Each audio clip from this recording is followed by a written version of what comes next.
ж електричні тіні, їх контури чіпкі й повні ліній, скривають правду, ніжність і уклін твоїх думок у світ чужих колін. Кохаєш білосірі тіні, що пливуть у грозах й хмарній піні, де можна чесним без довіри не ховати сонячної шкіри. Серед затінку підпірних стін їх чуєш дужий, але хриплий дзвін, допоки ти чека на нього, вони трима на дух могутнього. Спогад, наче оберемок снів, опісля танцю жмут посеред днів, де ти, уся закохана, і він не зводив жадний погляд, пестив, хотів.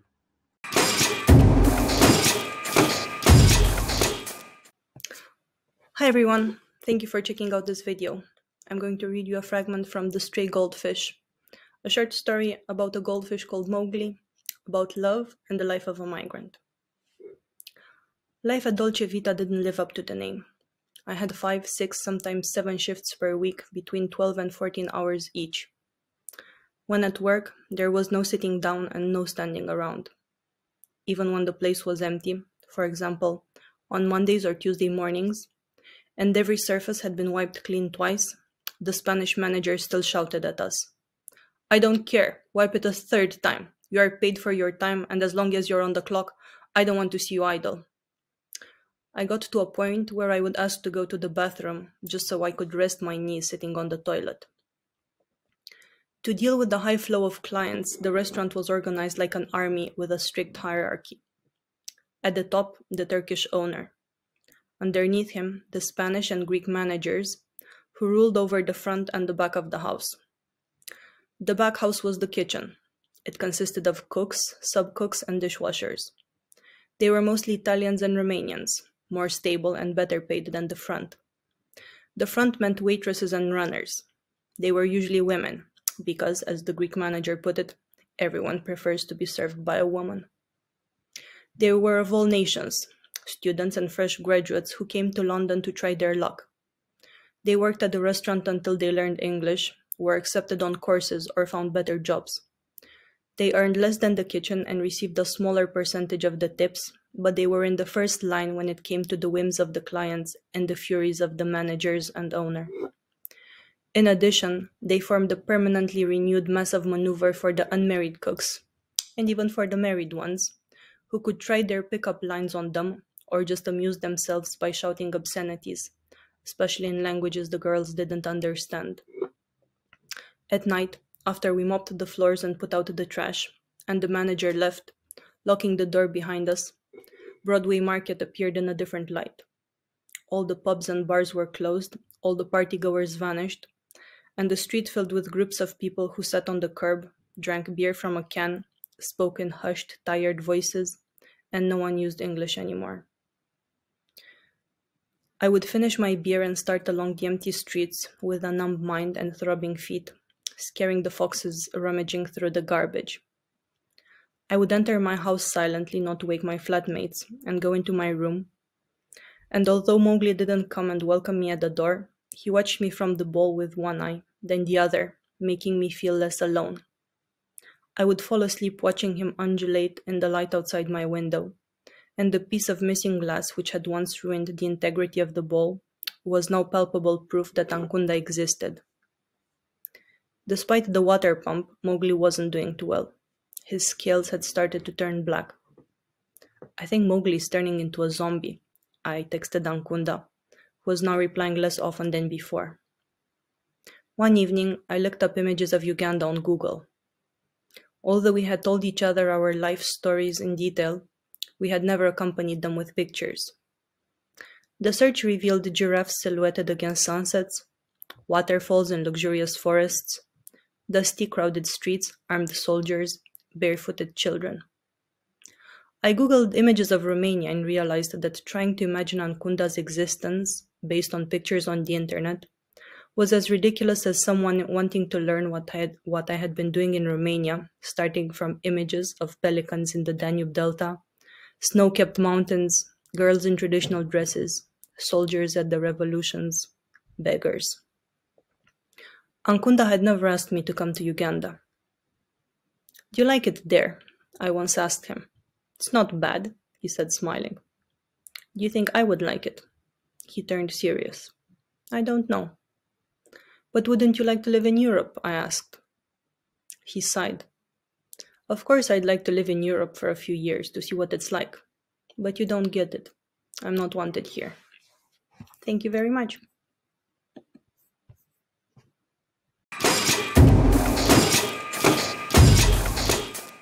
Le prix à payer. Welkom, goedenavond bij wissel 1072.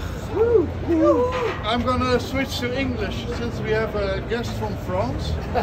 She is at the moment a resident at Stichting NAC and she just arrived here I think 3-4 weeks ago. And she has a story to tell. And she is Eva Gerson.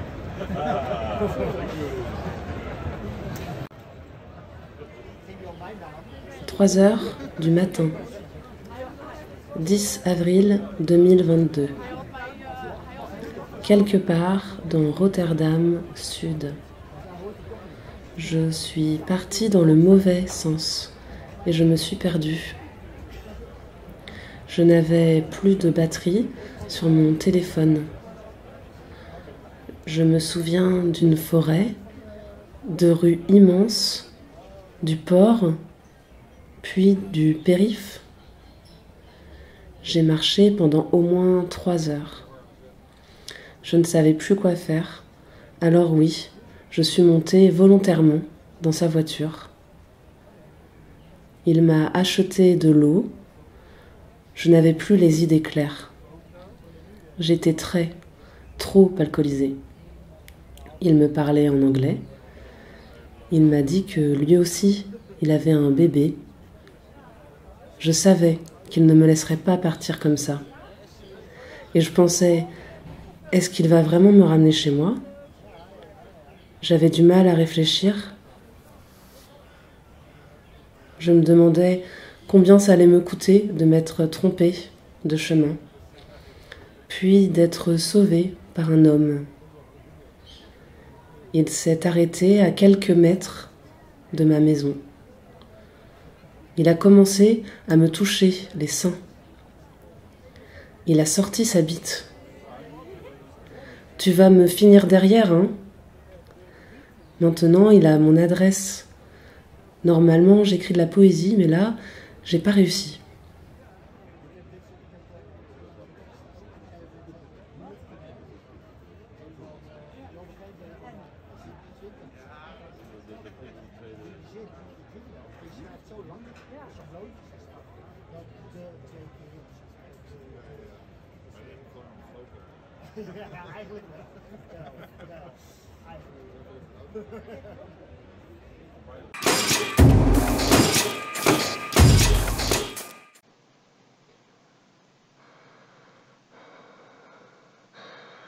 Pain. You can't see anything. It stings and burns. You feel like you want everything to stop. Hurting, people moving everywhere. Running, screaming, smoke, scream, strike 1. Where did that come from? Stop it, strike 2. Stop it, please. Strike 3. Stop it, it hurts. Strike, I can't remember the number. If a razor blade were to cut your eyeballs, it wouldn't hurt as bad. Fear, you can't hear anything. Blood pumping, ringing in my ears, whooshing, pulsing, buzzing, dial tones. You feel like you want everything to stop. Ocean waves, red, people moving everywhere in slow motion. Blood, strike 1. Where did that come from? Can you hear me? Stop it. Strike 2, strike 3, stop it. Hurts. Strike, I can't remember the number. Smoke. If a bomb were to explode in your head, it wouldn't hurt as bad. Suffering. You can't taste anything. Yeah. Yes, you do. It's metallic, iron-like taste. You know, blood in your mouth. You want everything to stop. Red. You have to spit it out. It keeps dripping on your chin and then on the pavement. Strike 1. It hurts. Stop. Strike 2. Strike 3. Strike, I can't remember the number. Blood red. If your blood were to be aqua blue, you'd now be swimming in an ocean, and it wouldn't hurt as bad. Bitterness. You can't feel anything. Not even pain, just loneliness. You want this chaos to stop. Silence, your head resting on the pavement. It feels too hot, summertime hot. Strike one. Was that really necessary? I'm not even moving. Stop it. Strike two. Stop it. Please. Strike three. Stop. It hurts. Strike. I can't even remember the number. Blackout. If you were to be dead, you'd die again, and it wouldn't hurt as bad.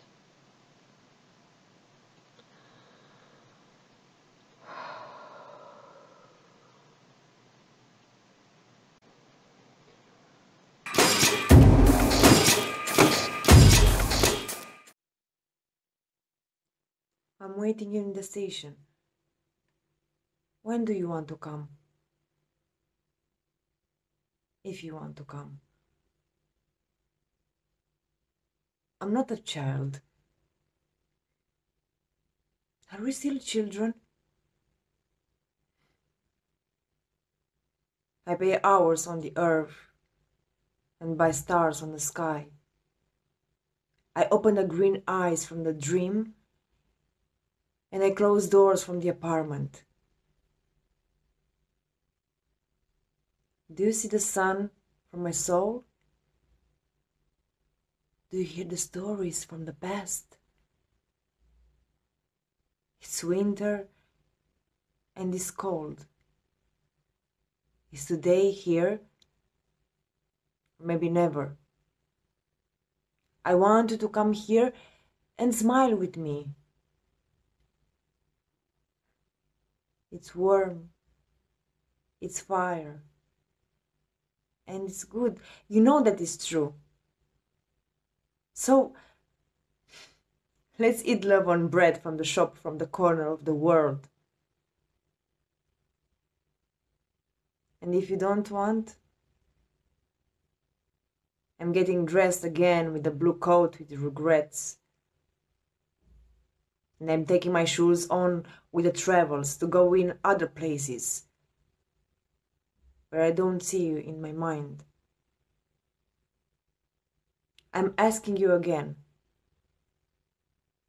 Do you want to come with me on Mars? I'm waiting for your answer, even in whispers.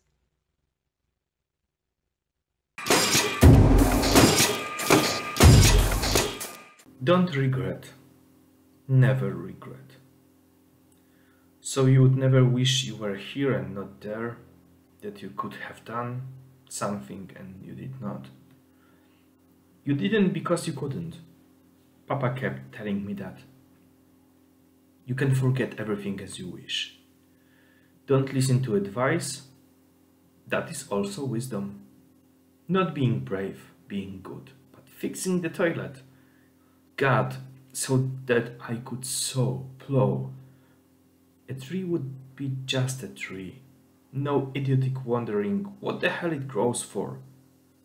What does it mean that you are alive? What are the plans for? Why are you yourself and not someone else? Is the soul a community of atoms? He kept saying it. My father was an inventor. He didn't really invent anything, but that was what he called himself and how he made others call himself. What has been and has gone is gone, as if it had never happened at all. It's like a cookie eaten yesterday, you got nothing of it. Therefore, one could make up the past which you didn't have, and if you just believe in it, it will be as if you really experienced it. Why do I want to become a doctor? What for? At first, we were a seal, then an amoeba, and finally a fish. And after a long and frustrating period, we have transformed into a lizard. We left the seas and oceans to land, we climbed a tree and we watched how dinosaurs die. It was frighteningly icy. Then we went down from the tree and... Why do I want to be a doctor? Why? You can't say it like this. If you were to ask a dying man if he wanted to live again, he will certainly agree and will not ask what he's supposed to live for. That's why I started working in a sanatorium, to break out this numbness. Balzac, a hypomaniac psychopath. Baudelaire, hysterical. Chopin, neurasthenic. Dante, schizoid. Goethe, alcoholic. Herderlin, schizophrenic. Pronto, é mês de orgulho, mês de parada e de corpo manifesto. Ou é mês de choro insoluço, de ficar parado e de grande retrocesso. Eu beijei uma mulher, virei pornografia ao vivo com direito a piropos, aplausos e assobios. Beijei uma mulher, num meio segundo esquivo para fugir ao assédio disfarçado de elogio. Beijei uma mulher, disseram que era pecado, mas que pode ser curado. Beijei uma mulher, perguntaram porquê, se também gostas de homens, para que complicar? Beijei uma mulher, tentei só ser eu, mas as palavras consomem e doem mesmo que eu tente ignorar, pois é fufa, sapata, confusa, promíscuo, desperdício. Tentei só ser eu, mas existe o isolamento, a solidão, a depressão e o sacrifício. A luta é difícil, mas propícia a benefício, se ainda existe quem não sai do armário porque é contrário à exclusão. Sociedade vira discriminação, família passa a expulsão, escola a rejeição, trabalhos é demissão, contratos em rescisão, casamento diz proibição. E a adoção traduz em negação à sua legalização. Para muitos ainda há prisão e condenação à execução, homicídios e muitos tipos de agressão, suicídios por falta de compreensão. Por isso não é mês de real nem de parada. Eu sou uma privilegiada porque metade de mim nunca é condenada nem julgada. Namoro com um homem com quem posso vir a ser casada, por isso ninguém quer saber se por uma mulher eu já estive apaixonada. Shhh, cala-te e está calada. Até Augusta chora, e todos os que vieram embora dos seus países em busca de liberdade procuram agora ser felizes numa outra cidade, porque quem sabe, mais tarde, o que vai ser daqui se isto der para o torto. Se há quem pense, mais vale morto do que gay. Eu sei, causa desconforto a violência por desporto, mas faz-te confusão, desligas a televisão e no dia da eleição, a fila é longa e faz um calorão. Não assistas, nem desistas, não aceites nem nos rejeites, porque eu não estou a falar de orientação sexual, eu estou a pedir uma legislação menos desigual. Porque eu existo, então insisto, é mês de orgulho, então eu amo, eu luto, eu resisto.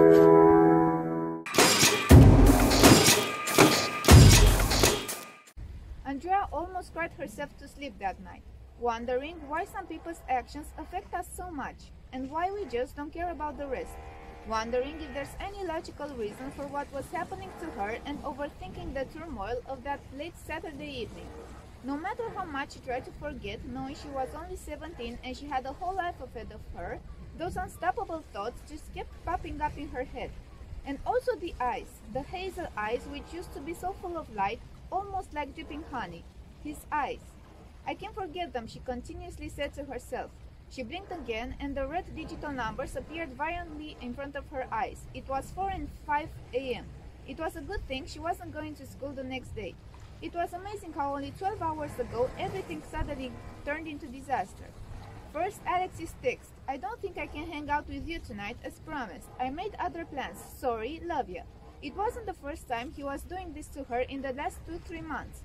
Yeah, she just knew that something has changed, but she didn't want to admit it. But was he seeing someone else? Andreea just couldn't find out. After all, he'd admitted he was going to some cheap club with the boys. They just couldn't take no for an answer, he said. And you know that since I'm first year in this college, I want to make a good impression. Andreea didn't believe a word. It was the last days of March. He had 6 months to fit in. In the meantime, she tried to keep her cool for a few hours, but she couldn't. It was eating her inside. Luckily, her best friend didn't let her drown in sorrow. They found out where Alex was and they just showed up there. Not so early, around 11:30 p.m. Maybe he just lied. Maybe he isn't even there, she said with pain in her voice. Also, do you remember that I saw him talking with a person called the mailman? He had a lot of calls from him. Who do you think that might be? For sure he is no mailman, and I'm pretty sure that he's not even a man. We'll just have to see for ourselves. But Alex wasn't cheating on her, at least not with another person. He was sitting at a table, laying on a black couch, all messy, in a VIP room with two friends. His eyes were red. Andreea could soon see that he wasn't himself. The relief on her face turned into shock, and soon into worry and disappointment. "What the hell are you doing here?" he screamed and jumped from the couch. Suddenly, Andreea had no words. "I just came to make you a surprise," she said slowly. "No, you came to check up on me. You think you have control over me, but you don't." Suddenly, she started connecting the dots. His lack of focus, his secret rendezvous with his new friends, his sudden loss of temper, losing touch with his family, paying less attention to classes, and actually not even going to college that much. It was hard for Andreea to admit it, but her boyfriend was just on his way to becoming an addict. So that night, Andreea desperately needed her parents' advice, but she couldn't tell them anything. In the end, she fell asleep knowing one thing. She was still in love with a boy who proved to be too weak to say no to temptations. Jack didn't know what was keeping him up that night. Was it the screaming of his newborn girl and her tired girlfriend shaking the bed constantly, or was it the worries that he had been having for a few months now? He was still thinking about what happened the entire day, about not being able to keep his promise towards his new family. He saw himself standing there at 7 a.m. in front of his boss's door, preparing his speech, telling him that he couldn't do this anymore, that he was already 35, that he had a daughter, so everything changed. He would become a respectable man, find a normal and most importantly legal job, and earn some honest money. He would tell him how worried he had been since his close friend had gone to jail. Jack was sure that the craftsman would understand. When he finally entered his office, which was a huge business office, he thought again that no one would suspect that other kind of business was going on in that construction company. But the worst part of that meeting was this: Jack's speech never got to be heard by the craftsman. "I'm going to promote you," he said. "I'll give you a new job. I can see you're worried about your friend who got caught. You'll have less goods to sell. You'll stop being in contact with the providers and clients. I'll give you more important things to do, which would mean more money." "I mean, we could use the money, I guess," Jack said to himself.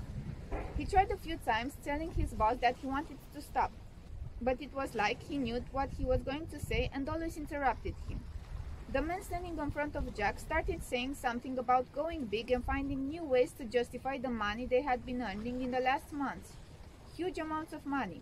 Then he started saying something about how no one is truly pure, and how we all have a past, and that no man would compromise his social status and family just to stop their thriving business. Apparently, some idea of his turned out as planned. Jack didn't know much, but he was sure that blackmailing was the only way they could go on with their business. At the end of the meeting, there he was, standing in the middle of a street with a white envelope in his hands, not sure of what to do next. He couldn't understand how none of his plans worked out that morning. Later that night, Jack arrived home at 1 a.m. after meeting some group of college students and giving them some pills. It was even harder quitting his job after seeing the money he had earned in one day only. He knew the craftsman was a terrible man, but that he would always keep his promises, and he didn't fail this time either. Tony couldn't close one eye that night. He was tormented inside. Every time he blinked, he saw himself laying in bed with a stranger. The shame and guilt he was feeling would drive him to madness. It was a good thing he wasn't going to the job the next day. Suddenly, his eyes turned to his wife. She was so tired, so she easily fell asleep. Oh, if she knew. But that would destroy her. That would destroy their daughter, their family, their life. Tony also feared that somebody else had seen the little video before he did. Oh, how I wish I had the peace that I had 24 hours ago, before discovering that package. The first thing he did was ask his secretary who left it there. Usually he knew she could trust her, but one can never know for sure. I don't know, sir. I received it from a man. He was calling himself the mailman. Actually, I almost called the security when I first saw him. I asked him his name, but he said he didn't want to mention it. He only said that the package was from a friend of yours and that you had been waiting for it. If he was being honest to himself, Tony would have admitted that he had a hunch. He entered the office and opened the envelope. There was a note and a stick. The note was written on the computer. Hi, Mr. President. I hope you like my little gift. It's always nice to remember the pleasurable moments of life. As you know, I like to keep it short and to the point, so after you see this sweet video, you'll have two options. 1. You will let us transfer the money as we please, and 2. You will interfere with our business and your wife will receive a copy of it. Have a great day. Tony's hands were shaking. He went straight to the door of his office and locked it, telling his secretary not to be disturbed in the following 30 minutes. He couldn't remember how he had connected the stick to the computer and how the video started. But there he was, 1 month ago, pretty drunk, seduced by a young lady he encountered after a business conference at a hotel away from his town. Everything was there, the entire night, even him waking up at 2 a.m. and leaving her there full of remorse. In the beginning, he had only one hope, that his face wouldn't be so visible, that he could hide, but that didn't happen. And now, when the time was already 3:59, while lying in bed, he couldn't help but think how he had always been faithful to his wife and kept himself away from temptations. How he was never a corrupt bank president, no matter how many opportunities he had. And now, because of one simple mistake, everything would be ruined. Either his family, and he couldn't bear the thought of disappointing his own daughter, or his own conscience and eventually his job, because allowing that group to use the bank he was working at for money laundering meant his free consent of being involved in his business. And he couldn't bear the thought he was supporting a crime that would affect thousands of people from his country, that would become addicts, that would have a distorted notion of having fun. It was 7 o'clock when he decided to go downstairs and make a sandwich for himself. Well, not only for himself, but also for his wife. He felt like he should make up for his mistakes. Not that a breakfast in bed would be equivalent to his infidelity. But the door was already open, and the light turned on. Tony was surprised to find her in the kitchen. Andreea, what are you doing awake so early? On a Saturday? His daughter turned to him.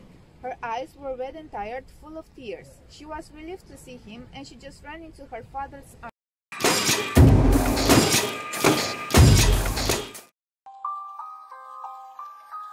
Je veux vous parler de celle qui se dit fière malgré les complexes, malgré les menaces de mise à l'index que la société lui impose. Celle qui ose, c'est celle qui, si elle était un homme, ce serait normal. Ce qu'elle fait, ce serait vu comme banal. Mais comme c'est une femme, on ne peut pas faire ci, on ne peut pas faire ça. C'est celle qui défie sa tribu pour faire évoluer le débat. Je suis Manal El-Sharif qui conduit en Arabie Saoudite. Je conduis malgré qu'on m'ait maudite. Je suis aussi cette jeune journaliste de 23 piges qu'on a virée d'une rédaction et à qui on a dit que je ne ferai plus jamais de pige. Et à plus de 60 balais, s'appelle encore Oprah Winfrey. Je suis aussi la mère célibataire qui élève seule ses 4 gosses quand la père a eu envie de partir pour une moins grosse. Je vis ma vie en jonglant avec le taf et les copines. Ne me dites rien de ma cuisine qui dégouline. Je suis aussi ces filles à la peau noire qui, au lieu de profiter de leur samedi soir, préfèrent militer. Je suis cette femme bouclée ou cette femme voilée qui ne la boucleront pas sur votre préjugé. Je suis Marilyn Monroe qu'on a prise pour une blonde conne qui en a profité d'être une icône pour rendre service à Ella. Elle n'avait pas le droit de se produire sur scène, mais elle a ce je ne sais quoi que d'autres n'ont pas. Qui a pu devenir Ella Fitzgerald, Madame Jazz and Blues, qui a marqué l'histoire et les jaloux diront que c'était que pour le flouze.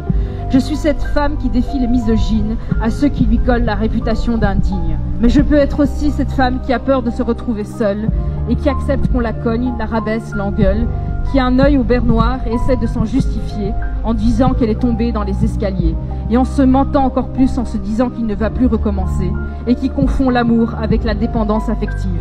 Ça aurait été bien de nous l'apprendre ça à l'école.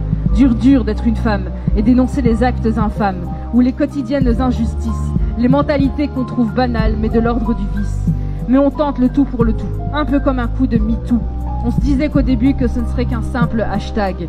Mais ça a remis en question toutes ces sales blagues, que ce soit les plaisanteries salaces ou sur les femmes qu'on entend depuis tout le temps à la télévision, qui plus tard, inconsciemment, joueront sur nos discriminations, que ce soit une mauvaise et sexualisée représentation de la femme qui jouera sur nos promotions, ou les mauvaises blagues de blondes qui virent du running gag au harcèlement.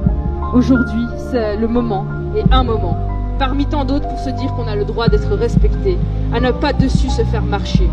Je suis aux côtés de mes sœurs, même si je suis fille unique, je suis aux côtés de mes sœurs qui n'ont pas la même couleur, ni les mêmes convictions, mais en tout cas les mêmes valeurs. Je lutte avec mes sœurs noires à qui on leur a dit que leurs cheveux ne sont pas beaux, à qui ça détruit l'estime. Je lutte avec toutes ces femmes qu'on abîme, à qui la ferme face à la sécurité de l'emploi et qui ravalent leur fierté face à un collègue mâle. Je me dis qu'elles ont dû à leur époque en essuyer l'opprobre, alors que leur combat était noble. Alors nous, n'ayons pas honte de lutter contre des mentalités de maintenant qui seront vues plus tard comme déplacées, comme le simple droit d'antan de voter. Car moi, avant de crever, je ne veux pas me dire que je n'ai fait que manger, boire, dormir et m'accoupler, et que je ferai des enfants consommateurs, qui feront pareil à cause de la peur. Chers frères, chères sœurs, de mon modeste poème, je vous dis, je vous aime.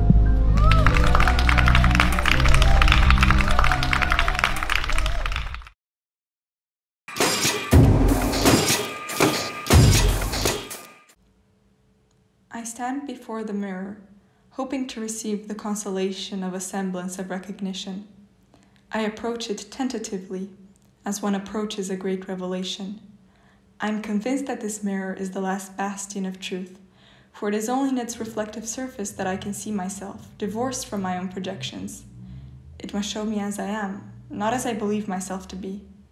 My gaze, however, meets only shards and cracks as my desire goes unfulfilled.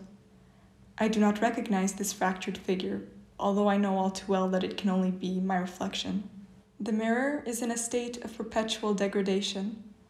Its integrity is continually perturbed by the daily tragedies and turmoils that otherwise leave their mark on everything that is man-made and hopelessly fragile. The closer I get to it, the better I am able to discern the fractures that snake across the planar face of the glass.